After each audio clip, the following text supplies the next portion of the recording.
Hello and welcome to week 2 of our history learning for this term. This is going to be our final recorded history lesson, guys, because next week we are going to be back in school. Cannot wait. So today we are going to be answering this question. How do we know the fire happened? And we're going to be looking at some different things that give us clues that tell us that the fire happened. So let's get a move on. Before we get on to it though, I've got a few questions here. I'm going to read these questions to you. Then I'd like you to pause the video and try and answer these, knowing more, remembering more questions. So question 1, historians know about the events of the Great Fire of London from reading old comics. Old comics? Is that true or false? True or false? Have a little think about that in a second. Question 2, what have historians learnt from reading Samuel Pepys' diary? Last week we met Samuel Pepys, the man who wrote a diary. Have we learnt A, that people tried to save their valuables and escape the fire? Have we learnt B, what firefighters used to wear? Have we learnt C, that the fire started in Pudding Lane? Or have we learnt D, what Samuel Pepys used to eat for dinner? And a question 3, our challenge, what valuables did Samuel Pepys want to save from the fire? If you remember, he buried some things in his back garden, didn't he? So pause this video now, answer those questions, and let's go through the answers. So the answer to the first one was, of course, false. Newspapers such as the London Gazette, diaries and other written documents are examples of primary sources that historians have used to know what happened in the fire. So that's how we know, not from old comics. Question 2, we learned that people tried to save their valuables and escape the fire. Like many people, Samuel Pepys did not try and put the fire out. He decided to escape and keep his valuables safe. And question 3, he tried to save books, bedclothes, paintings, cheese, and wine. He tried to bury those in his back garden, didn't he? So, some words. This is from our knowledge organiser. We're going to be looking at primary sources today and evidence. That's the main thing we're going to be looking at. And we're going to be looking at it from these. You can see on your screen now. These are going to be the sources we're going to be looking at. Diaries, newspapers, some other documents, and paintings in particular. So, words we know, primary source. Primary source tells us about an event from history, and it's very reliable. It's a very reliable source of evidence. Some words we're going to meet today. Chaos. Chaos, when there's lots of confusion, when there's lots of panic. Panic, when people are panicking about it, they're going to be panicking about the fire, aren't they? Details and riverbank. Some words we're going to meet. So, now, artists who were alive in 1666 painted pictures of the fire afterwards. And they did this so that we would know what it would have looked like if we had been there too. iPhones and cameras didn't exist back then, so people couldn't whip their iPhone out and take a picture. So we relied on artists, and we rely now on artists who painted pictures from the time to show us what happened. And paintings are actually a really helpful primary source. And historians can use them for evidence of what happened. And we're going to have a go at being historians now. We're going to have a look at a couple of pictures in a second. And we're going to be historians ourselves and see if we can look at paintings and find out what happened from them. So here's a painting here. What I'd like you to do is pause this video now and use this painting to help you complete this sentence at home. You might want to write this sentence down. So a huge area of the city was, and then complete that sentence. Pause this video now and give that a go. So you could have said a huge area of the city was covered in smoke. You could see a huge area of the city was destroyed by the fire and engulfed in the flames. You could have said something along those lines. Let's have a look at this next one here. Remember, pause this video when I tell you to. So use this painting to help you complete this sentence. People escaped the fire carrying. Pause the video, write it down, finish that sentence. So, thanks guys. You could have said, people escaped the fire carrying their valuables, carrying their belongings. You can see these people down the bottom if you track my mouse. These people here are escaping the fire here, and they're carrying lots and lots of stuff. And it looks like they're carried it all the way down here as if there was like an escape route. So they might be loading up their carts, their wagons, with all of their valuables. So here, this painting here is showing us that when people escaped, they took their valuables and their belongings with them. Okay, so let's have a look at another one. So use this painting to help you complete this sentence. The River Thames was important because, why was the River Thames important? Look at this painting here. Here's the River Thames going straight through the middle of it. What is this painting showing that the River Thames was important? Pause this video now and complete the sentence. Thank you. So you could have said the River Thames was important because it allowed a route for people to escape on. You can see there's lots and lots of boats sailing down the River Thames, a mixture of smaller boats and bigger boats, which tells you that people who only owned a small boat still would have used it to escape. And it looks like they're very loaded up. So all of these boats are loaded up with important valuables and things when people are escaping.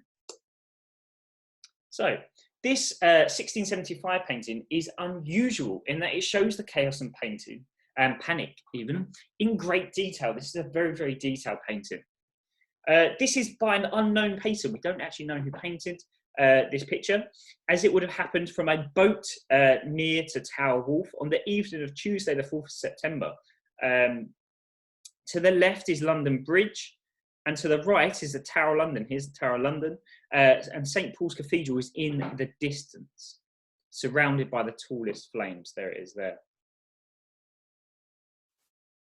There you go, you can see it a little bit more detail here. So here you can see London Bridge going across the River Thames there. You can see St. Paul's Cathedral, which looks about like it's just about to be engulfed in those flames there. You can see the Tower of London over here, out of the way. And down the bottom, look, you can see all of the boats. Look how many people there are flooding to the river to escape in their boats with all of their various valuables and things. So here, this picture is really, really important, this painting, because it gives us a lot of detail. Here they are on a map. So you can see it's quite an accurate drawing. There's the River Thames going across there. St. Paul's Cathedral is in the background, and the Tower of London there is there. And the person would have painted it, we think, from where the X is on that map.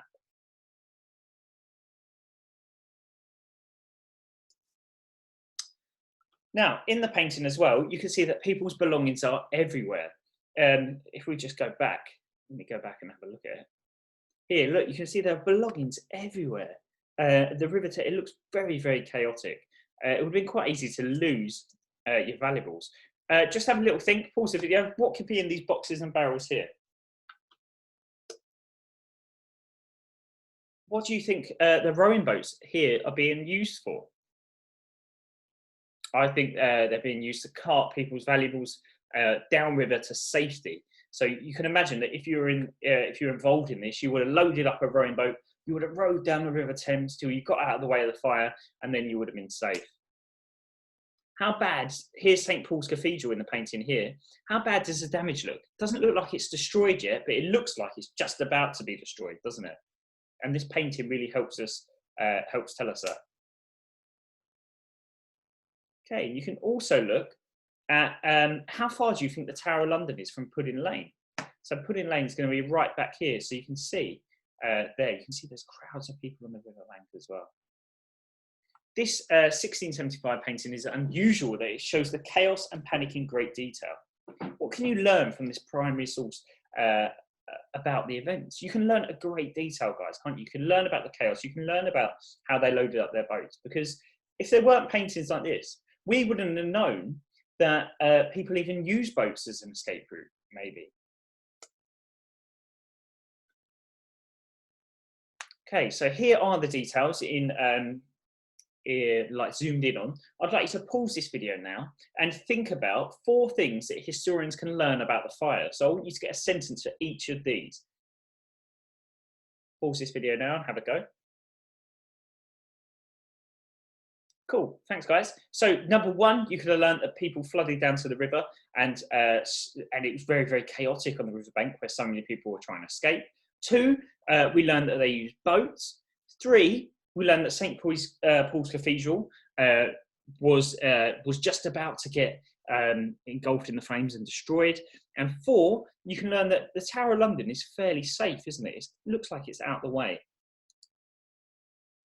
Okay, so here's some other pieces of evidence. I'd like you to pause this video now and just have a little think about it. I'm going to read you through them, and I want you to think about, is this a good primary source or is this not a good primary source? So here, this first one, an eyewitness statement from 1666. Is that a good or a bad source? Say it.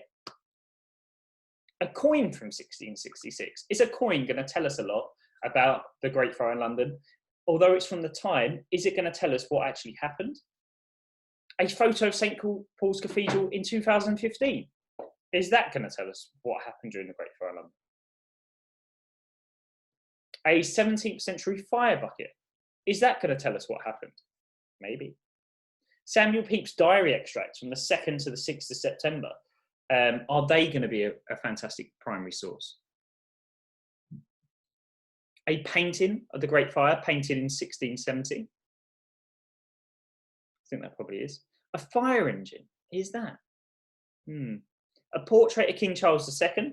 Is that going to tell us what happened during the Great Fire? Although he was the king at the time, it doesn't necessarily tell us anything. Just a picture of King Charles, does it? It just tells us what he looks like. It doesn't tell us anything about the Great Fire. A London Gazette, which was a newspaper report from the 3rd of September. Is that going to be a good primary source? And a map of London from 1660. So some of these are going to be good sources, some of these are going to be not so good sources, guys. Okay, so this is your task for today. Yours is going to be look a little bit different, and you're going to find this on Purple Mash. But I want you to have a look at those sources. You can get this video up and go back and rewatch it. I want you to tell me the sources that tell us about the Great Fire of London. I want you to write here, and maybe write a short sentence telling us why it's useful. So here, an eyewitness account from 1666. This is useful because it is from the time of the fire. Or a portrait of King Charles II here in the section where it doesn't tell us about the Great Fire. This doesn't show any information about the fire. So going back to this one here, I could say the coin from 1666 doesn't show us any information, but an eyewitness statement from 1666 does, because that is what someone has wrote down at the time. Okay, guys, so I hope you enjoyed today's history lesson. Absolutely fascinating, and I look forward to seeing all your work on Purple Mash. Thanks for coming along and watching, guys. Bye-bye.